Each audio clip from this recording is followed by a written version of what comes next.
वित्त वर्ष 2025-26 में भारतीय अर्थव्यवस्था की विकास दर उम्मीद से बेहतर रही। भारत की जीडीपी ग्रोथ 7.7% दर्ज की गई। इससे एक साल पहले भारत की अर्थव्यवस्था 7.1% की दर से बढ़ी थी।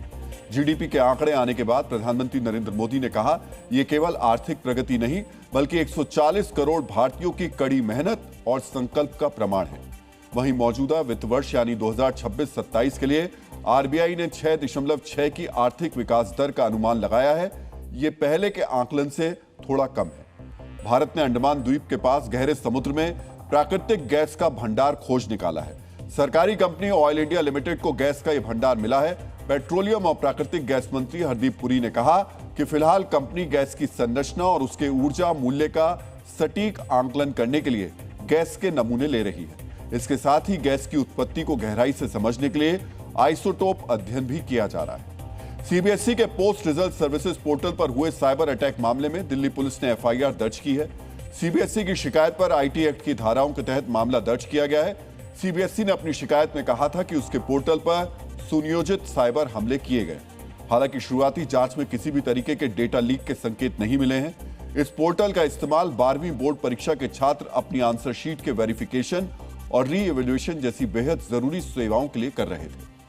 टीएमसी अध्यक्ष ममता बनर्जी ने अपने भतीजे अभिषेक बनर्जी पर फिर भरोसा जताया है। उन्हें पार्टी महासचिव के पद पर बनाए रखा गया है। उनके अलावा डोला सेन और डेरेक ओब्रायन को संयुक्त महासचिव नियुक्त किया गया है। चंद्रमा भट्टाचार्य को पार्टी की बंगाल इकाई का अध्यक्ष बनाया गया है। इसके अलावा पार्टी में कई महत्वपूर्ण नियुक्तियां की गई हैं। ऋतव्रत बनर्जी को नेता विपक्ष बनाने के स्पीकर के फैसले के खिलाफ ममता ने हाईकोर्ट जाने का फैसला लिया है।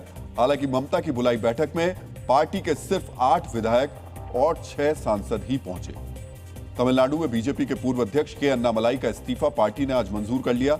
अन्नामलाई ने 3 दिन पहले अपने दिल्ली दौरे में इस्तीफा दिया था। इस्तीफा स्वीकार होने के बाद अन्नामलाई ने नई पार्टी बनाने का ऐलान किया। उन्होंने कहा कि उनकी पार्टी 2031 का विधानसभा चुनाव लड़ेगी।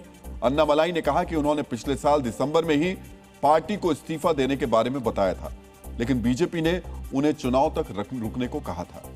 भारत ने सिंधु जल संधि को लेकर एक बार फिर पाकिस्तान को दो टूक जवाब दिया है।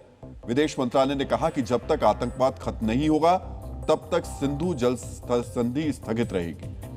भारत ने गिलगित बाल्टिस्तान में आम चुनाव के फैसले पर भी पाकिस्तान से कड़ा विरोध दर्ज कराया है। भारत ने कहा कि गिलगित बाल्टिस्तान समेत जम्मू कश्मीर और लद्दाख के सभी क्षेत्र भारत का अभिन्न और अविभाज्य हिस्सा है।